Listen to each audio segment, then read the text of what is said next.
teach here in the MFA department.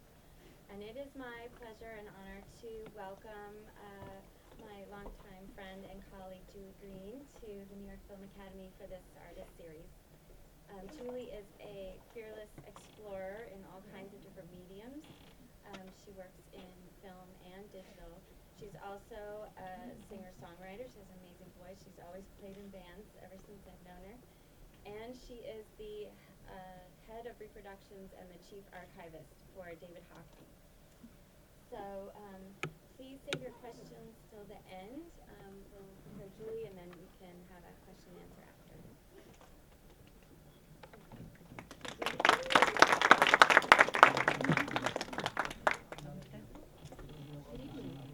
Thanks for joining me tonight. It's a pleasure to be here tonight. Joining you at the New York Film Academy. Can you guys all hear her? Can you hear me? Can you make it a little louder? Let me turn it up. Is that better? Yes. Okay. I was born in Oakland, and I grew up in the San Francisco Bay Area and was exposed to a lot of art and culture, as you do in different cities around the Bay Area. Especially I was exposed to several artists at a very early age. My cousin on my mother's side was married to Ruth Azawa's daughter, Aiko.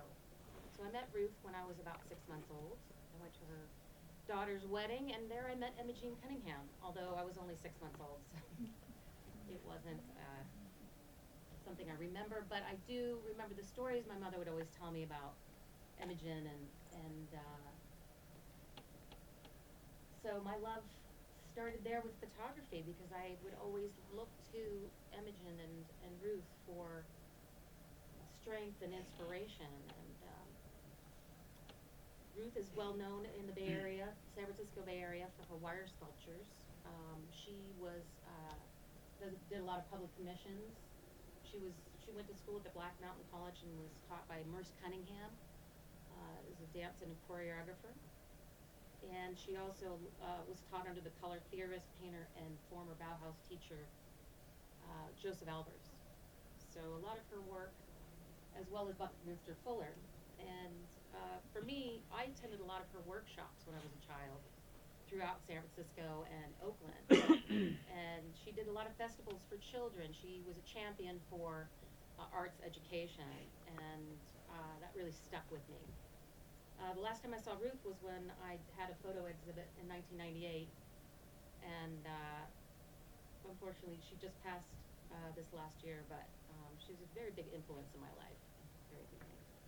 This is a photograph by Imogen Cunningham called Aiko's Hands from 1971, around the time I knew these artists. So when I first fell in love with photography, it started back then, but really in 1985, I really dove into studying Imogen's compositions because I had known her. In high school, I was an illustrator, painter, did drawings, created backdrops for my high school plays, and illustration came easy. I enjoyed creating worlds from scratch. Drawing really helped me to look at details, which later on in my photography really, really helped, because it instilled the practice of drawing was really there instead of what I thought I was drawing. It was instilled in me to really look and see what was there. I think this instruction I got transferred to how I approach my photography. So I started shooting probably my sophomore year, friends, family. I knew the moment I developed my first print, it was exactly what I wanted to do. So I was fortunate at an early age to have a direction, and I think having a path and really helped me to develop as a photographer and an artist over the years. Lots of my models have been friends for over 30 years, and it's been a pleasure to see them evolve as well as my work.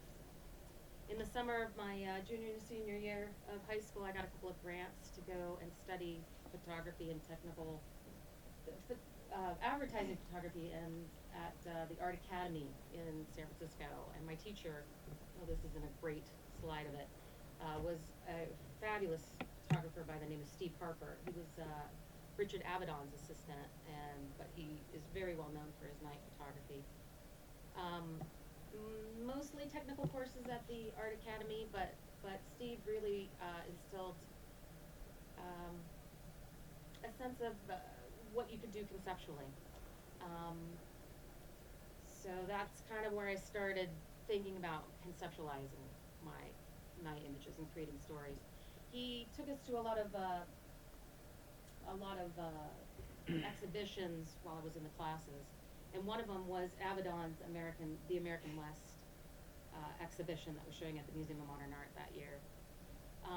He wanted us to show these really oversized portraits, and I stepped away feeling that the body of work had really hung their subjects out to dry. It was really, they were so huge, and a lot of people, what Avedon would do is you'd walk up, he wouldn't even talk to them, and there was kind of the deer in the headlights feel to the subjects. So I think I left that exhibition feeling that I was going to always treat my subject matters with respect and dignity.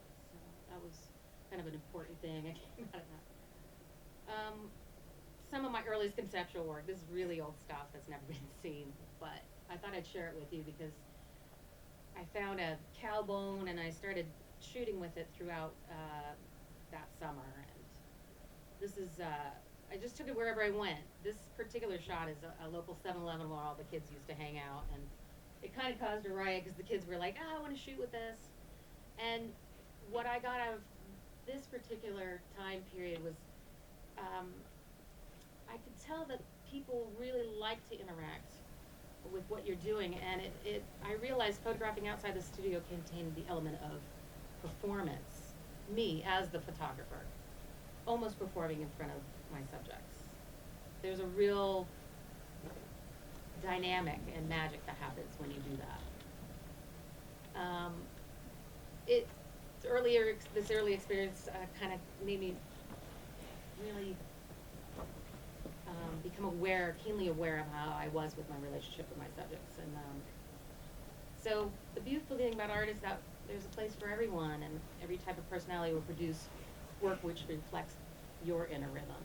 And this was the budding start of my career. So when I went after high school, I went to San Francisco State University, where I studied under the Fine Art Photography department with Don Worth, who was Ansel Adams' first assistant. Don taught us the zone system, and I'm sure you're familiar with the zone system.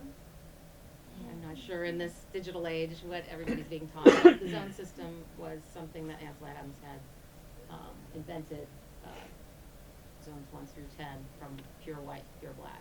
But Don was a religious fanatic about it, and he really honed that. He was a quiet man from the Midwest, but you could tell his passion lay between blacks, inky blacks, and creamy whites. And by the time I left the class, I could have been on my way to becoming a master printer, but it wasn't the direction I wanted to go in. I think light outside of the dark room was more interesting for me. It wasn't until I took a class with Jack Wellpott, this is one of his more well-known images, that I realized how fortunate I was studying at San Francisco State. Jack was more interested in the psychology behind the photograph, and something that was a bit more up my alley. He'd always quote Minor White and remind us to look at our subjects not for what it is, but for what else it is. And his theory of opening up a two-dimensional medium, which has always been a passion of mine, into creating rooms within rooms was a big theme of his. He was hired, both Don and Jack at San Francisco State were hired by John Gutman, who is a fabulous photojournalist who moved here from Germany just before the war, and he headed the San Francisco State Department, and was his work, street work, really has influenced me quite a bit. Yeah, Jack Wilpot greatly affected the direction I take and helped me to solidify my love of natural light and portraiture. So it's kind of the background. This is an image I created in Jack's class called Delilah, and it's an image Jack particularly liked. Just natural light, kind of in the bowels of your room. And I was really starting to work with people that I knew intimately on portraits. These are some of my first studies of interiors, trying to create space, making the eye go deeper into the picture, really kind of breaking out of that two-dimensional medium that we work in. And also flattening it out in sections. So here, the psychology of the reflection of the mirror. At first, you may not see it as a mirror, but as you slowly look at it, there's a sense of discovery, which is one of my favorite things about a photograph, is when you take a look at it for a while and then you have a sense of discovery. Here's some recent ones. Since my house is I have about 12 doors within the interior of my house, it became a natural subject. In order to support myself, through college, I worked at many photo labs, and one was in Berkeley called the Looking Glass. It's kind of famous up in the Bay Area. But what I would do is I just walk down the streets of Berkeley and photograph people as I was on my way to work. This is Tim Armstrong from, I don't know if you know the band Rancid, but he happened to be on the street. It was surprising to me early on to see how amenable people were to letting me take their portrait. So composition is a very important thing for me. So I started keenly aware of the effect of natural light on the different textures and fell in love with the distance between light and shadow. Shadows start playing a more important role in my work as I progress. Around this time, I started also experimenting with double exposures and try to mentally compose the images in my mind. Now, you have to understand this is pre-digital. So I'm working with film. You calculate exposure as well as placement. So it's to physically create images that now take seconds to create in layers. But I think it was important. It really helped me to kind of look and see and think prior to taking the shot. I think if anyone's serious about photography, even in this day and age, I'm sure students take old processes here. You develop your film and make prints. I think that's an invaluable lesson.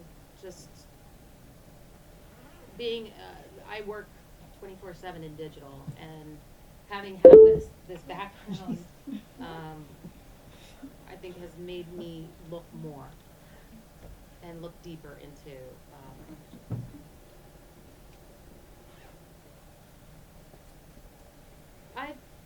being a rock and roller, I've known quite a few people, and my two passions of love of art, fine art, photography, and music, I've come across a lot of interesting people. So my subjects, I'm never without a subject, which is great. Several actors I knew said, well, why don't we just, I started developing a series with them to try to create a storyline. So these are several friends who I created narratives and try to challenge myself to create a story or in a frame or two. My friend Sophia LeVar was one of my earliest models, and she really worked in front of the camera. She was great. She was not a shy woman who was a champion of the local art scene, so it was great to work with her. She was a big fan of Fellini, and so oftentimes we would try to create Fellini-esque situation. First time I ventured into into color was with copy work. It was also for a color class where I actually had to print color. You know what copy work is? Oh, sorry. Copy work is when you lay something on a flat surface and have a camera over the top and shoot it. So I took black and white portraits, and then I reshot it with colored 4x5 film to create, once again, trying to tear down the two-dimensionality of the photograph without jumping into sculptures.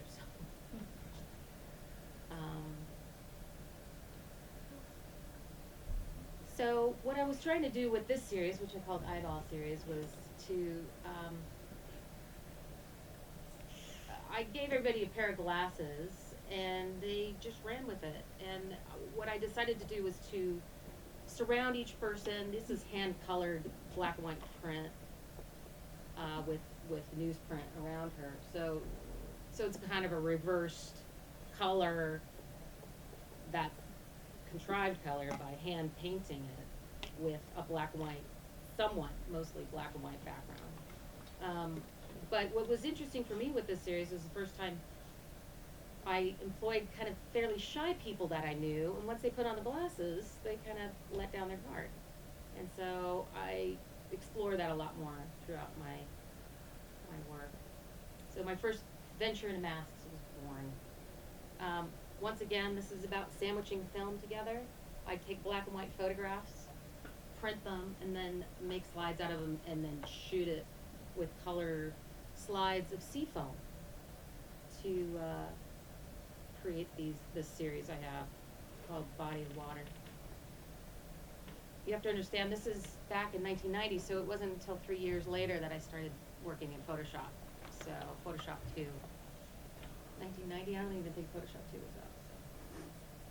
But the quality of the film is distinctive for me. I've worked in it enough that I really can tell whether you're working in film or digital.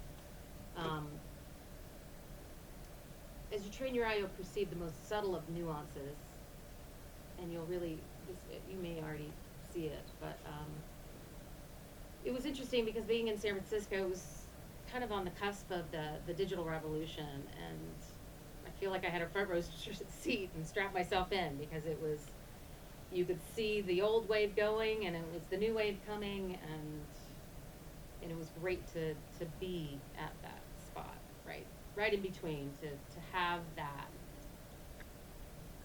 knowledge of the old tools that we used to use, and then watch and grow with the tools that were developed in front of my eyes.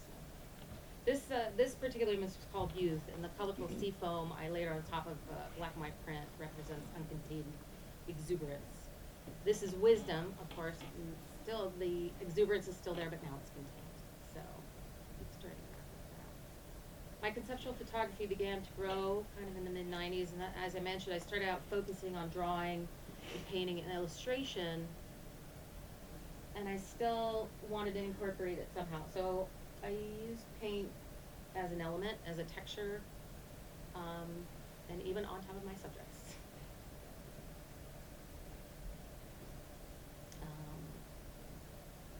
Just painting backdrops, creating a story is what I was trying to do. Walking in San Francisco, there was always